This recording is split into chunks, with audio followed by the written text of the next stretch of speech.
This is the Secure Cyberconnect podcast with Jay Adamson and Warren Atkinson, where we're joined by information, cybersecurity, technology and talent acquisition professionals who share their journeys, unique perspectives and offer advice and guidance. Our topic on this episode will be Beyond Technology, the human element in cybersecurity.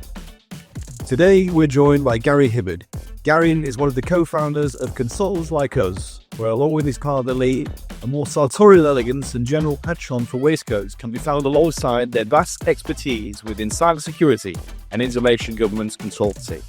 They are dedicated to helping organizations improve their security by making it not only easy to understand, but also fun and exciting to implement. He is a cybersecurity, data protection and privacy specialist and has worked within the security sector for over 25 years.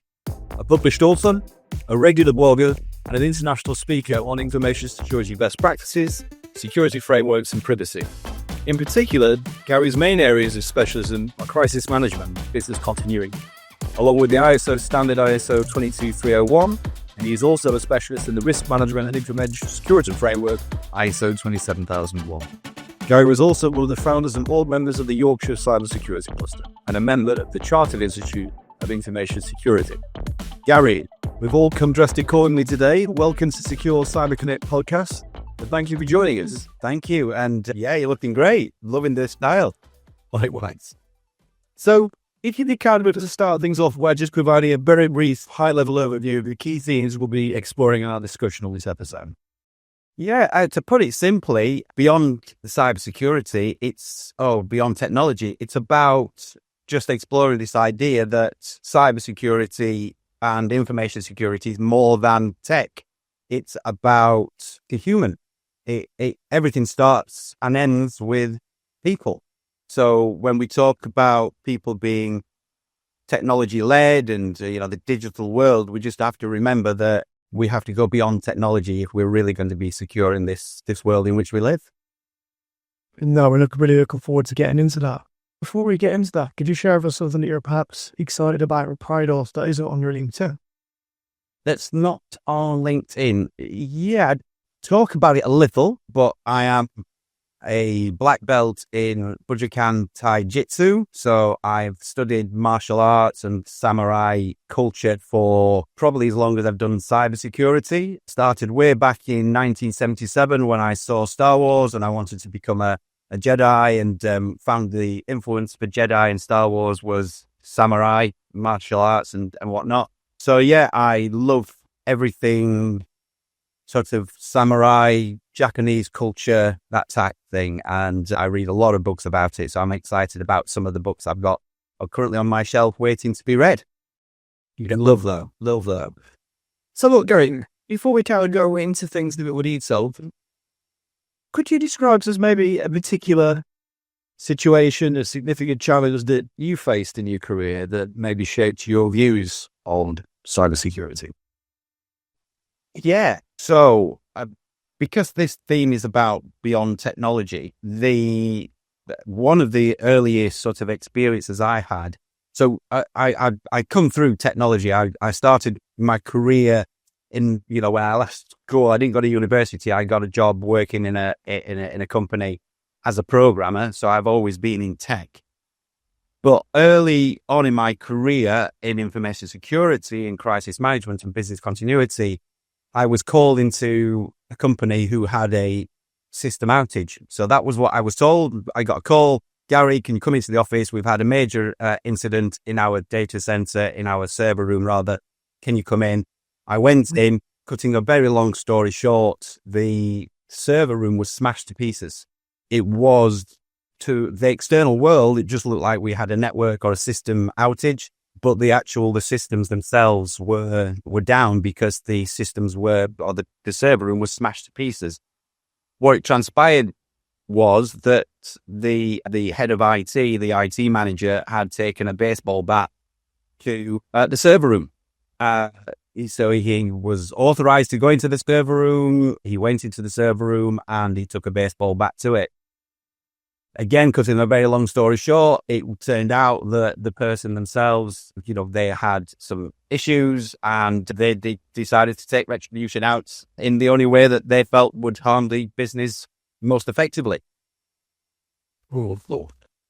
how many business continuity plans do you know that will have a contingency page that talks about someone taking a baseball bat to their servers? Not too many. Not too many. So there's a human side to that story, but also what shaped my career around that was just recognizing that you can't plan for everything, but you can plan for anything. So there's a different way of looking at contingency plans and crisis management, but also just thinking about the people that are in your organization and just how you care for them, because the retribution that they dish out on you might not be what you think it will be. Absolutely, 100%.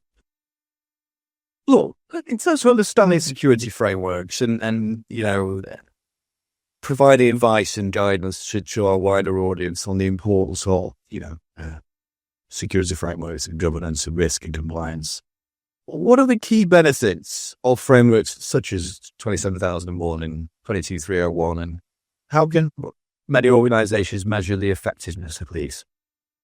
Okay, a great question. It's a question that we get asked all the time. What are the benefits? Why should I do it?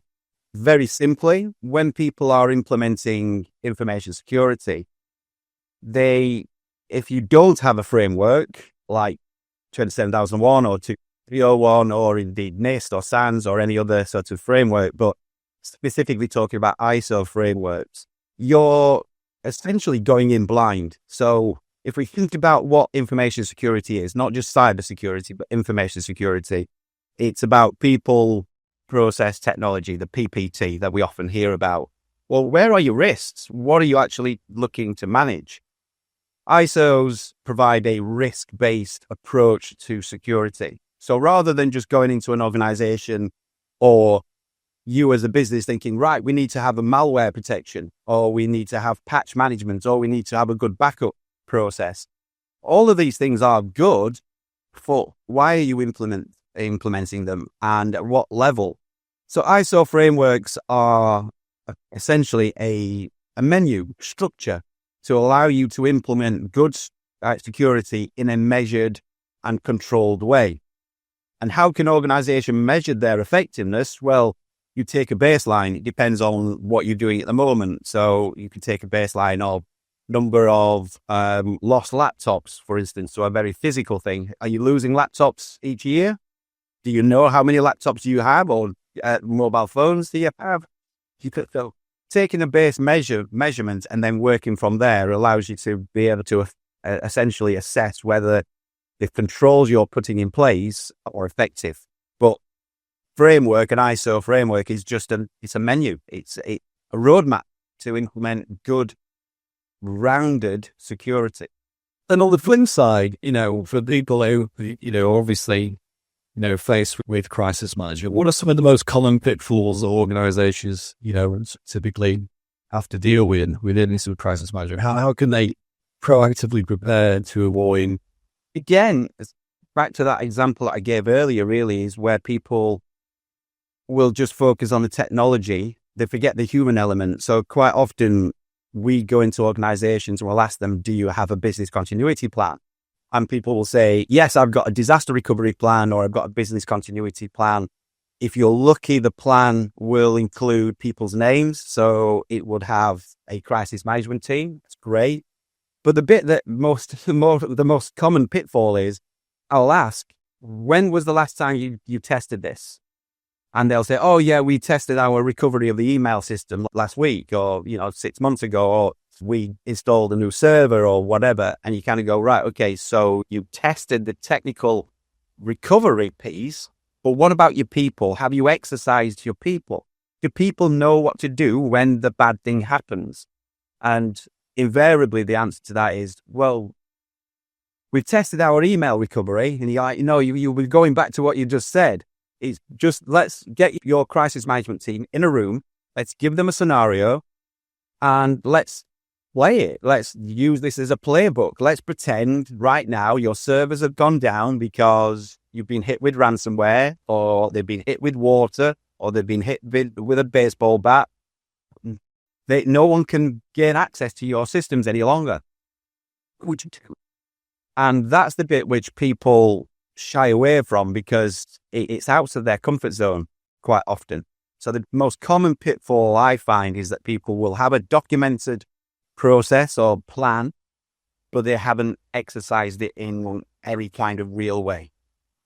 And it's funny, isn't it? Because we all have the fire drills to go through, when the building sets on fire, but people don't typically never tend to, to roll through these situations until the event. And that's a really good point, actually, that, we have these exercises for a real reason. In 1912 or before 1912, before the Titanic hit the iceberg, it wasn't mandatory for people to be trained on how to use lifeboats and the davits. It wasn't mandatory for those sorts of drills for the passengers to understand what to do. After the Titanic, after a major loss of life, people then decided, actually, this would probably be a good idea. And ever since then, drills and drilling people, and so that people understand what to do in a crisis situation, is second nature. We do it at school. We learn it at school. That's what we do. And we do it in business. And yet when it comes to something quite significant, like what would we do if we lost the systems or we lost this particular service, we don't carry that through, and we should.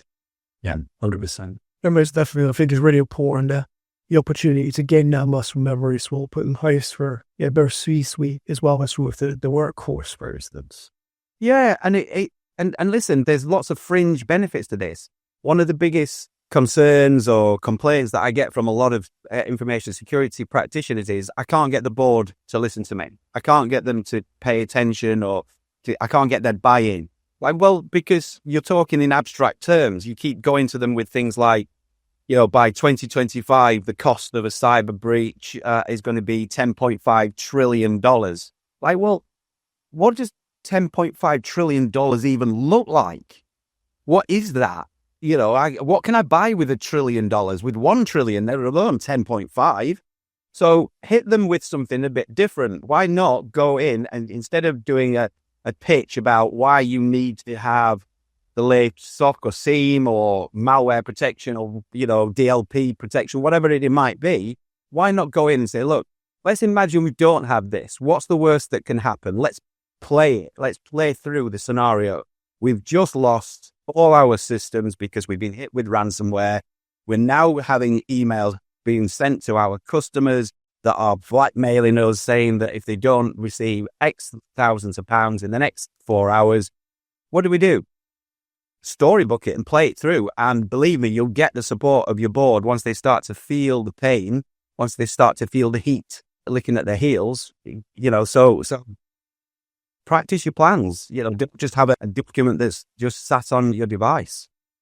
Yeah, I think a huge investment for future resilience. Ultimately, any organization is going to be attacked. They're going to be exposed to the breach or something that blocks the business moving forward. I think that product investment lowers the damage in the longer run. Yeah, I mean, it's that prevent, detect, respond sort of process, isn't it? You want to do everything you can to prevent it from happening. If it does happen, you want to know about it as quickly as possible. So you need some tools in there that will help you detect what's happening. But also that response, it's that being able to respond quicker. And it's not a foregone conclusion that everyone's going to be hacked. It's not a foregone conclusion that when I walk down the street, I'm going to get mugged. But I do everything I possibly can to prevent that from happening. And if it's likely to happen, I'm going to look around. I want to be analyzing my area. That's the threat intelligence, the threat analysis. And if it does happen, I want to be able to respond to it effectively. Now, in my case, I've trained myself up to do martial arts, so I'm pretty okay. If I was to be attacked, that's from your common garden attacker. If I'm being targeted by someone, an advanced persistent threat, then I'm more overwhelmed. I still want to be able to minimize the impact. And the only way I can do that is practicing by rehearsing what could happen and how would I respond to it. So you need to be looking at prevent, detect and respond, not just prevention piece. Yeah, no, it's a triangle in that respect. Yeah. From your own personal experience, Gary, both as a founder for consultants like us and previously sitting on boards of a number of initiatives, what should your approach to fostering collaboration and innovation within cybersecurity communities, for instance? I'm a sponge. I'm a bit of a magpie. I love learning. I've got, lots and lots of books, and I listen to lots of audio books and podcasts, and I'm constantly learning from reputable sources by experiences. But working in an environment like cybersecurity and information security, there is always something to learn from other people. So collaborating in groups like the Yorkshire Cybersecurity Cluster, like the Resilience Association, which I was part of, the Chartered Institute of Information Security Professionals, and other groups, B-sides, and, there's countless groups out there that you can sit and learn from. I think it's invaluable. And the great thing about communities like that are on LinkedIn, for instance, you can just go along and almost be a ghost and just lurk and just sit in the background and learn from some amazing people. So, Gary, how can organizations adopt a culture that values both technical skills as well as fundamental risk management principles? Yeah, that's a really interesting one. I think that starts with us ourselves as professionals. We need to start changing the language that we're using. We need to start talking about risk and risk management and stop focusing too heavily on the technical side of things. I often say to people and I see it on LinkedIn quite a lot, but I often say to people who are trying to implement a security culture, just remember that the business already has a culture, and what you should be looking to do is get that message across that security is important to the culture that is there. So how we can adopt the culture, to answer the question very pointedly, look at the values the organization actually has, at your organization. What does it value most? What are you trying to achieve? What's your objective for the business itself?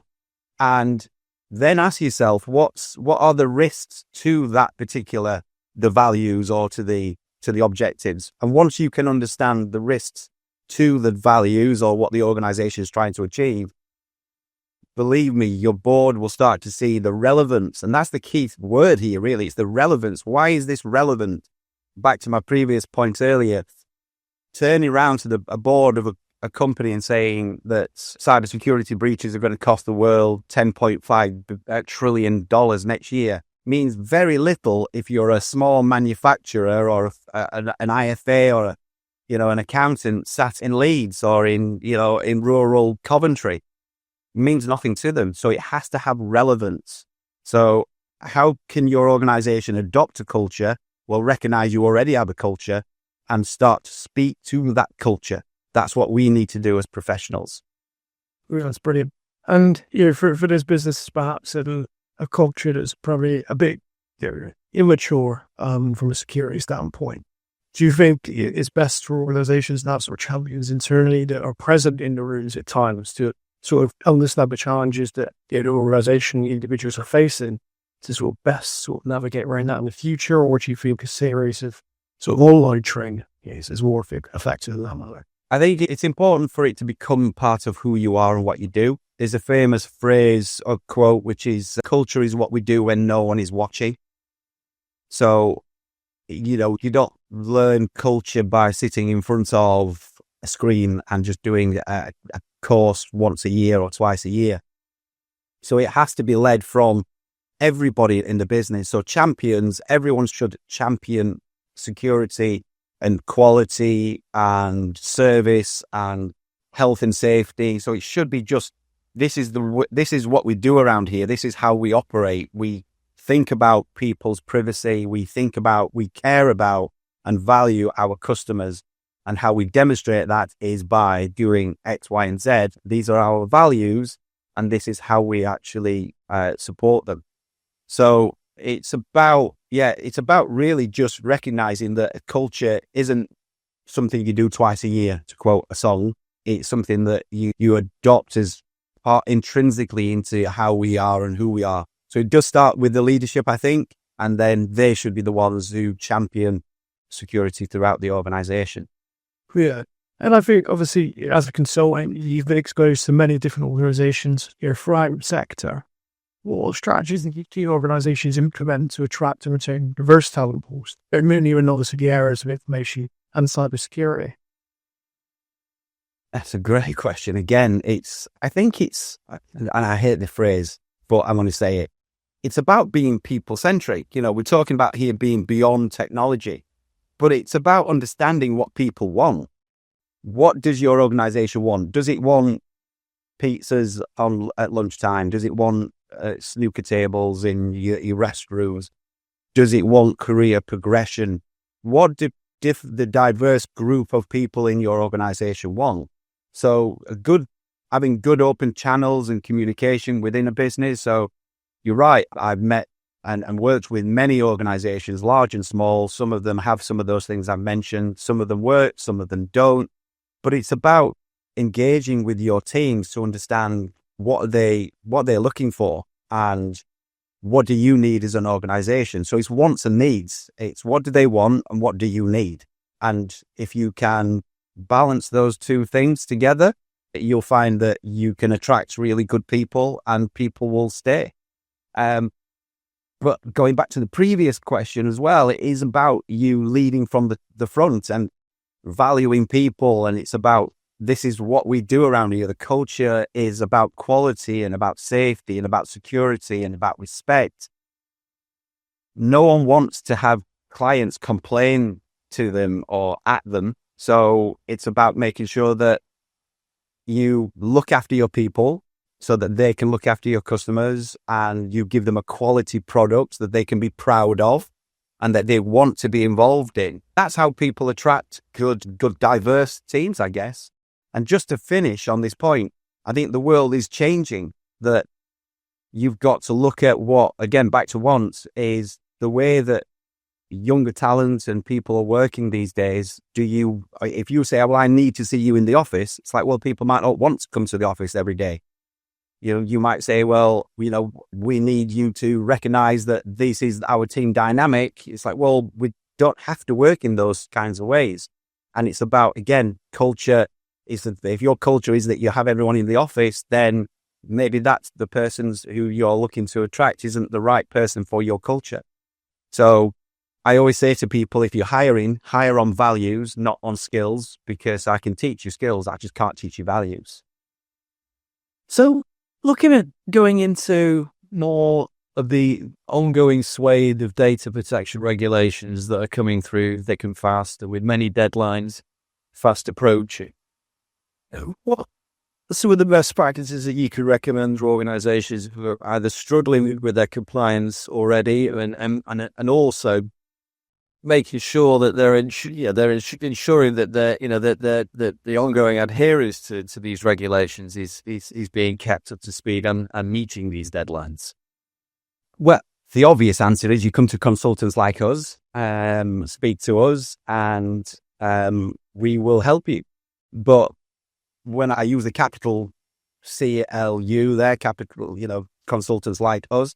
But yeah, you go to consultants and practitioners and seek good advice. Now, that advice needs to come from people who understand risk management, the technical sides of information security, the legal and regulatory landscape of things like GDPR and the Data Protection Act and other regulatory frameworks and such. But my first piece of advice is go and seek good advice from consultants like us who understand this topic. But fundamentally, I know this sounds really trite, but read the GDPR. When people say to me, I'm confused by GDPR, my first question is, have you read it? And it's like, well, no, I haven't read it. Well, no wonder you're confused. You're going to be confused by anything if you haven't read it. I'm confused by Harry Potter, but that's only because I've watched the films. I haven't read the books. You're going to be confused if you've not read it. And a little bit of a, cheat sheet. If you don't want to read the whole thing, then at least read Article 5, which gives you the core principles of what GDPR is all about. Now, I'm not wishing to just go into technical speak about GDPR and such, but if you're a small organization and you're just thinking, well, I don't know, what can we do around data protection? How can we implement it? What the objective will be looking for? Well, go and look at Article 5, because the principles that are listed in there are great principles for any organization. Principle number 1, personal data shall be managed lawfully, fairly, and in a transparent manner. If you're telling me as an organization you can't do that, then do I really want to work with you as a business? I mean, I think that's a great principle for any organization to have, right? One of the principles in there is purpose limitation. We shall only use data for which we have gathered it for, use it in the way that we have told people we're going to use it. So when we gather it from you, if we're saying we're going to use it for customer feedback, we're not going to suddenly, and we're going to start sending you lots of marketing materials and such. So purpose limitation, storage limitation, how long are you going to hold it for? So there are 7 principles in total within Article 5. Take a look at those. That's where people should start. And in terms of best practice, go get some professional advice from people like ourselves. And start there. There's lots of tools. Go and look at the ICO website in terms of things you should do. So giving people actionable things that they could do today. Go and register with the ICO. Go and take a look at the ICO's website. They have an accountability tracker. So it's a free downloadable document, an Excel spreadsheet that you can go through and you can measure your organization against, see how compliant or not compliant you are to GDPR. So there's some great tools that are there that are free that you don't have to pay for. Or if you are particularly struggling and you're of a certain size, then come to consultants like us, or go to speak to consultants like us who have that rounded understanding of technical security, risk management, and data protection. Bring in the experts. That's a very thought way of saying everything that I've just said. Right. Exactly. But and this is with all due respect to lawyers, I am going to say this, is that GDPR is, I'm oversimplifying a very detailed regulation here, and Data Protection Act. But what I would say is that lawyers do tend to make a big meal of it, and it's lots. But does it smell like lawyers, Gary? Yeah, there's lots of legalese and such. But keep it simple. Take a look at the principles and ask yourself: do we do that? Are we fair and lawful and transparent? Is that what we do? And if we do it, how do we do it? And could we be better? So, yeah. And very briefly, what would you say the perhaps sort of top 3 characteristics of sort of ISO 27001 or GDPR, for instance? Why is that a competitive advantage for organizations? Well, one, I think we are living people say we're in an information economy. Well, actually, I think we're in a trust economy. People are looking at things and what can I trust? Even, especially with the world of AI, and, we're being so far, and we've only just mentioned it once, but AI, can we trust what we see on screen? So the benefits for many organizations implementing good, robust GDPR and ISO frameworks is about, can you demonstrate trust? The second one, very simply, is that for ISO standards, it's something that you can actually put up on your wall and demonstrate that you followed a robust process. It's a framework. So you're not just simply saying, we're really secure, honest. This is an externally assessed certification that you can point to. And third, and finally, the benefits of putting this in place is, because, again, back to the previous 2 about being trust here, it helps organizations to grow their organization. So if you're looking to grow, if you're looking for investment, then having a framework that people can trust, that people recognize, will either win you bigger bids and tenders, or you'll get that investment that you've been looking for. And on a slightly bigger picture, with regards to sort of new technologies, that we know there's a swathe of new technologies coming into the market, and especially with regards to automation. How can a lot of companies consider how they integrate this security into their overall tech strategy from the outset and, ongoing? I think that it comes back to risk, and it comes back to working as a team. within the ISO frameworks, you are expected to bring together a management review team, or you can almost think of them as a coordination team. What you should be talking to are people from the technology suite, so the IT department. You should be talking to your risk and compliance teams, your legal teams from a legal regulatory perspective, your organizational parts of the business. But it comes back to this understanding of what are we trying to achieve? What are we looking to do as a business? And then from there, identifying the appropriate, and I use that word very pointedly, the appropriate technology that helps you meet your needs. You might want to dominate in America because that's the next big market for you, or Europe or wherever it is, or China. Well, in order to do that, what do I actually need? And there is a combination of people, process, and technology that will allow you to do that. But if you focus too heavily on one of those areas, then the whole stack of cards will fall down because something will get missed. So appreciate the question was more around, the tech stack and such, but I think it's very much about risk-based and what is appropriate to you. And sticking to the basics. Yeah. Elements as well. Yeah. You don't genuinely, it's not about overcomplicating this. It's about what is appropriate to you. And that's one of the things around ISO 27001, which some people don't like. They prefer things like Cyber Essentials or NIST or SANS or, various other frameworks, which are a little bit more prescriptive. It asks you, what have you done? What have you done to reduce the likelihood of DLP, data leak prevention, or data loss prevention? Or to reduce the risk of data loss. And what's appropriate to you as a business that employs 5 people, 15 people, 25 people is going to be completely different to an organization that employs 2,500 people that deals with highly sensitive information or government, secure information. So you need to look at what are the risks to you as an organization, but also, and then this is the GDPR piece, which is more, what are the risks to the data subjects? What do we need to do to protect them? And that can be a combination of technology, so people, process, technology, and keep all those things in mind and you won't go far wrong. Sage advice. And look, Gary, I know you've obviously invested quite a lot of time throughout your career, so we're helping him develop and mentoring others.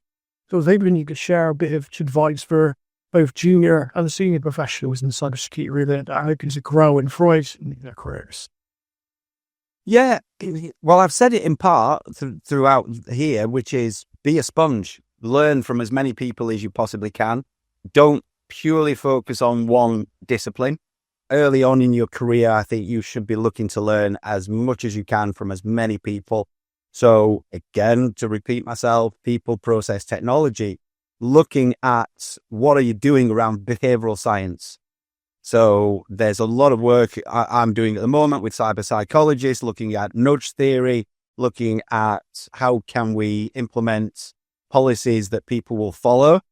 What about processes? How did they work? Business continuity plans. What are you learning around crisis management, business continuity, disaster recovery, patch management, which then leads us on to the technology. What different technologies are out there which can help me learn so that I can understand the needs of the business and the wants of the business. So my advice to everyone who's starting out in cybersecurity is be a sponge, be a magpie, go and learn from as broad a school as you possibly can. The fundamentals, yes, absolutely. If you're going into pure cybersecurity and you want to become a pen tester, then there's a whole avenue over here that you want to learn, then great. That's a bit like the analogy I use. It's a bit like saying, well, if you want to go live in Germany, you've got to learn German, right? You've got to live in that country because that's all you're ever going to do. But if you want to be a true information security practitioner, which is the broadest aspect, governance, risk and compliance, all of that, then you're going to have to learn little bits from all the different areas. And yeah, you're going to have to be a bit of a magpie, a bit of a sponge. So, Philip, you've obviously made some significant contributions to the cybersecurity sector, and I suppose to finish the episode, really, in terms of the growth of your own consultancy and your own future, what are the next steps for yourself and the business in the coming years? For us, it's about formalizing some of what we've talked about today. And your last question kind of speaks to that, really, which is in 2025, we will be officially launching our Security Academy, and we're going to be training people on information security frameworks, various different frameworks that we're going to select and focus on in the first year. And then following on from that, in the year to follow that, it will be very much about focusing on the industry consultants. So consultants like us or people who want to be consultants like us, and how they develop and how they become more rounded professionals who can advise on multitude of different topics, everything like I've touched on today in far deeper detail, obviously, everything from risk management through to crisis management, through to incident management, through to implementing ISO frameworks, GDPR, and everything in between. So for us, it's about sharing our knowledge and experience now in a more formalized way. That's the next steps for us. Yeah, tremendously exciting times ahead over the next few years with the sounds of it. Waff. Well, thank you. We're certainly looking forward to collaborating further with consultants like us, and certainly within the cyber tech community. And we can't wait to see you at the Real Cyber Awards. Yes. To all my listeners, I'd certainly recommend that they check out Stress Free GRC and subscribe to the consultants like us on the YouTube channel. And if anyone who wants to stay connected beyond the community platform, where else can people reach out to you, Gary? Yeah, absolutely. Yeah, I'm very open for conversations about people who are looking to break into the industry. We can talk very specifically about where they are at the current time. I've helped people transition from roles as teachers, and people coming out of the military, and people coming into the industry from various different places. So we can talk very specifically. But yeah, reach out on LinkedIn. Always happy to talk anything and everything information security, data protection, and privacy related. Fantastic. Gary, you've been great. Thanks very much. Well, we'd obviously like to thank the community of our listeners. I trust you found value in today's episode. If anyone wants to continue the discussion and for more sustained engagement, we obviously invite you to join the Cyber Connect community. We're offering a range of collaborative solutions across tech and security at no cost. As always, these include expansive community access, cross-sectional regional mentoring programs, weekly online networking sessions, and a range of exclusive interviews, panel discussions, and masterclasses. If you want to know more and gain access to the community and any of our initiatives, please visit secure-recruitment.com/cyber-connect/. Thank you very much. Thank you.